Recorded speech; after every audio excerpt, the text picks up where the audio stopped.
और इस खबर पर और ज्यादा जानकारी के साथ जुल्फिकार अली हमारे संवाददाता हमारे साथ जुड़ रहे हैं। जुल्फिकार, जिस तरीके से कांग्रेस ने अब रिपोर्ट तैयार की है, बीजेपी इसको लेकर लगातार सवाल खड़े करे, यानी कि इस पूरे मामले को लेकर राजनीति अपने पूरे चरम पर है। बिल्कुल। इस पूरे मामले पर अगर देखा जाए तो दोनों पॉलिटिकल पार्टियों की अपनी अपनी राजनीति है। भारतीय जनता पार्टी की अगर बात की जाए तो भारतीय जनता पार्टी के लिए छत्तीसगढ़ में धर्मांतरण एक बड़ा मुद्दा है और उसी के को लेकर भारतीय जनता पार्टी हमेशा से मुखर रही है। और जब कांग्रेस की सरकार छत्तीसगढ़ में रही है, चाहे वो राज्य बनने के बाद अजीत जोगी की सरकार हो या पिछली भूपेश बघेल की सरकार, इस कार्यकाल में हमेशा भारतीय जनता पार्टी आरोप लगाती रही है कि कांग्रेस के शासनकाल में छत्तीसगढ़ में धर्मांतरण को बढ़ावा मिलता है। हालांकि कांग्रेस इससे पूरी तरीके से नकारती रही है। अब जब गुरुपुर ये मामला सामने आया है और जिसमें छत्तीसगढ़ पुलिस ने जो कार्रवाई की है और उस कार्रवाई के आधार पर दो ननों की जो गिरफ्तारी हुई थी, उस मामले में हालांकि उन्हें जमानत में रिहा कर दिया गया है। इस मामले में भारतीय जनता पार्टी कांग्रेस को घेर रही है और वहीं अगर कांग्रेस की बात करें तो कांग्रेस भारतीय जनता पार्टी को घेर रही थी। क्योंकि इस मामले में कहीं ना कहीं भारतीय जनता पार्टी के जो नेता हैं वो दो गुट में नजर आए। छत्तीसगढ़ के जो भारतीय जनता पार्टी के नेता हैं वो ये कहते नजर आए कि धर्मांतरण में कहीं ना कहीं ये जो ननों की गिरफ्तारी हुई थी उनकी संलिप्तता रही है। वहीं अगर देखें तो केरल भारतीय जनता पार्टी का जो नेतृत्व है वो ननों के साथ खड़ा नजर आया और ये बयान देता नजर आया कि ये नन जो है निर्दोष है। तो अब कांग्रेस जो ये मुद्दा मिला है क्योंकि भारतीय जनता पार्टी की सरकार है, ऐसे में कांग्रेस इस मुद्दे पर लगातार जो है कुछ न कुछ पहले जिस तरीके से समर्थन में खड़ी हुई, फिर जांच रिपोर्ट तैयार की और जांच रिपोर्ट में जो बातें आई हैं उससे तो यही है कि कहीं ना कहीं सत्ता पक्ष को और पुलिस प्रशासन की जो कार्रवाई है उस पर सवाल खड़े होते इस जांच रिपोर्ट में आ रहे हैं और कांग्रेस इसे एक मुद्दे के तौर पर आगे भी ले जा सकती है। जी जुल्फिकार, हमारे साथ राजीव चक्रवर्ती भी जुड़ गए हैं, बीजेपी नेता। राजीव जी, अब इस पूरे मामले को लेकर जिस तरीके से आपत्ति बीजेपी को है, कांग्रेस ने रिपोर्ट तैयार कर ली है, पीड़ितों से बातचीत कर उन्होंने रिपोर्ट तैयार की है, क्या कहेंगे इसको लेकर आप?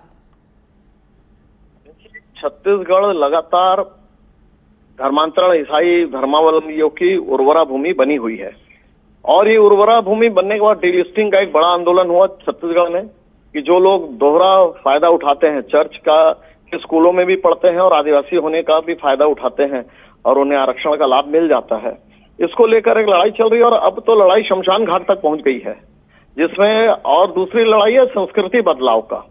जो धर्मांतरित व्यक्ति है वो लगातार ये आरोप लगाते हैं कि आप अपनी आदिवासी संस्कृति छोड़ दो और चर्च से जुड़ जाओ।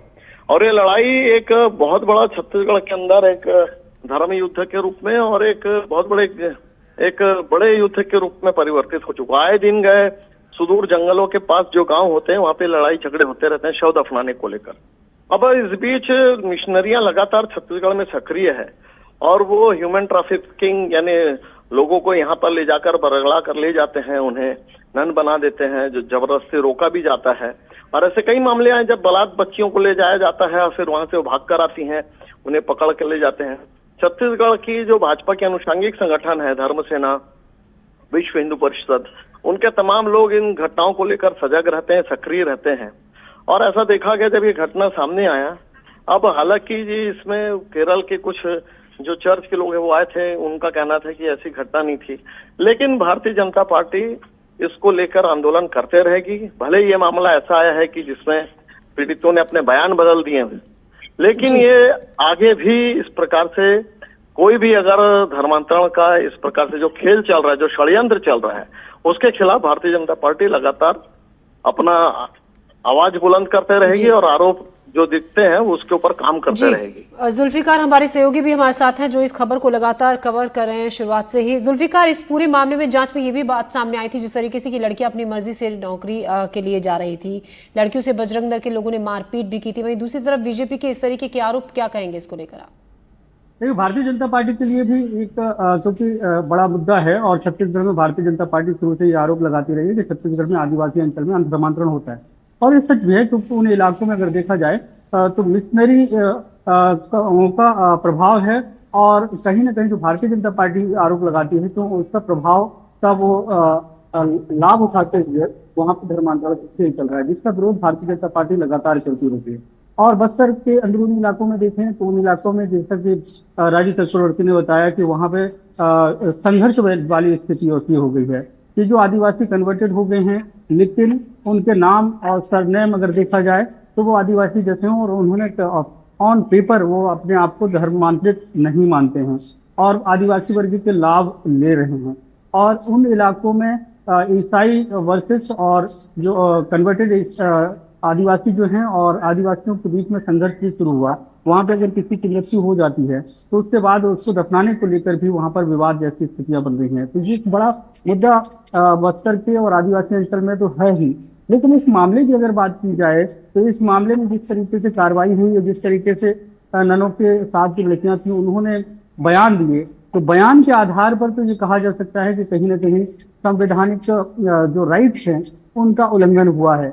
अगर बालिग लड़कियां हैं और वो कह रही हैं कि वो स्वेच्छा से वहां पर जा रही थी और नौकरी करने जा रही थी और उन्हें जबरदस्ती रोका गया है, तो उनकी बात पर इन्वेस्टिगेटिव एजेंसियों को संज्ञान तो लेना होगा और उसकी जांच का विषय बनाना होगा। और यही बात है कि कांग्रेस ने जो यहाँ पे जांच बनाई और लड़कियों के आधार पर जो उनसे पूछा तो लड़कियों ने अपनी बातें बताई और किस तरीके से इन्हें रोका गया था। तो कोई भी अगर जो बालिग है और उसे जो है संवैधानिक राइट्स मिले हुए हैं कि वो कहाँ जाएगा, क्या करेगा, कैसी नौकरी करेगा, तमाम बातें, तो इस बात को लेकर ही जो छत्तीसगढ़ में जो सियासत है वो जारी है। और इसी आधार पर कांग्रेस पार्टी मौजूदा सरकार को घेर रही है, पुलिस को घेर रही है। कांग्रेस ने जांच रिपोर्ट भी तैयार की है इसी को लेकर। धनंजय सिंह ठाकुर कांग्रेस नेता भी हमारे साथ जुल्फिकार जुड़ गए हैं। लेकिन सवाल यहाँ पर यह भी खड़ा होता है कि जब कोर्ट में मामला चल रहा है, फिर कांग्रेस ने जिस तरीके से इस पूरे मामले को लेकर एक रिपोर्ट तैयार की है, इस पर धनंजय सिंह ठाकुर हमारे साथ हैं। जुल्फिकार, आप सीधे उनसे सवाल कर सकते हैं क्योंकि लगातार आप इस मामले पर शुरू से ही नजर रखे हुए हैं। अब इस जांच रिपोर्ट के बाद अगला कदम क्या आगे? धनंजय जी को भी ये पूरा मामला पता है। तो धनंजय जी से सवाल ये है कि जैसे कांग्रेस ने ये जांच रिपोर्ट तैयार की और भारतीय जनता पार्टी का सीधे तौर से ये कहना है कि जब पूरा मामला सब्सिडाइज है तो इसकी जांच रिपोर्ट का क्या औचित्य है, तो इस पर कांग्रेस का क्या आरोप है? धनंजय जी आप तक आवाज हमारी पहुंच रही है? आप सुन पा रहे हैं हमें?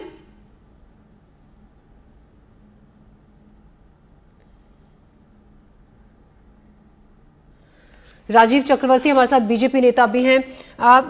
राजीव जी, जिस तरीके से अब आज जो रिपोर्ट कांग्रेस ने इस पूरे मामले को लेकर तैयार कर ली है और बातचीत कर पीड़ितों से इस रिपोर्ट को तैयार किया गया है, अब बीजेपी का अगला स्टेप इसको लेकर क्या होगा? देखिए, कांग्रेस ने जो भी रिपोर्ट बनाई है वो अपने कमरे में बैठकर बनाई है और कांग्रेस का तो पूरा समर्थन रहता है, क्योंकि ये जो कन्वर्शन होता है, ये जो कन्वर्ट हो जाते हैं, वो कांग्रेस के वोट बैंक है।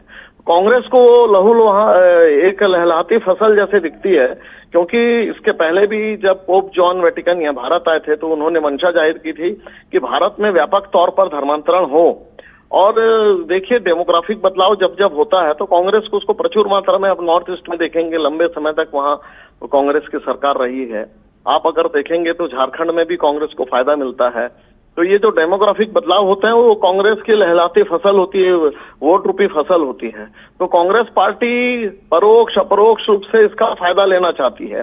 लेकिन जो भारतीय जनता पार्टी की चिंता है, ये जो वर्ग संघर्ष हो रहा है, आदिवासी और गैर आदिवासी जो ईसाई धर्मांतरित आदिवासी है, इनके बीच में जो वर्ग संघर्ष हो रहा है, ये जो संस्कृति नष्ट करना चाहते हैं और संस्कृति नष्ट करने के बाद जो एक फिर से एक वर्ग संघर्ष होता है, तो उसको लेके एक जो संघर्ष की स्थिति उत्पन्न होती है, जो हम देखते हैं नॉर्थ ईस्ट में जो मणिपुर जल रहा है, वहां के ईसाई बहुत सारे धर्मावलंबी वो चाहते हैं कि हमें इस देश से अलग कर दो, हमारी संस्कृति भारतीय संस्कृति से मेल नहीं खाती, धर्मांतरण राष्ट्रांतरण में बदल जाता है। ये हमारी चिंता है और इसी को लेकर हम कहते हैं। और हमारे साथ दूसरे जो सियोन चर्च है या दूसरे जो चर्च है वो भी हमारे साथ, उनका भी कहना है कि जो जिस वर्ग में उस वर्ग में रहे, अपनी आस्था प्रकट करे, लेकिन ये धर्म के नाम पर और अध्यात्म के नाम पर मतांतरण करना, संस्कृति को नष्ट कर देना, ऐसा नहीं होना चाहिए। इसको लेकर हमारी लड़ाई जारी रहेगी। जी राजीव जी, शुक्रिया आपका जानकारी के लिए, हमसे बातचीत के लिए, हमें वक्त देने के लिए शुक्रिया। और जुल्फिकार, आपका भी तमाम अपडेट के लिए शुक्रिया।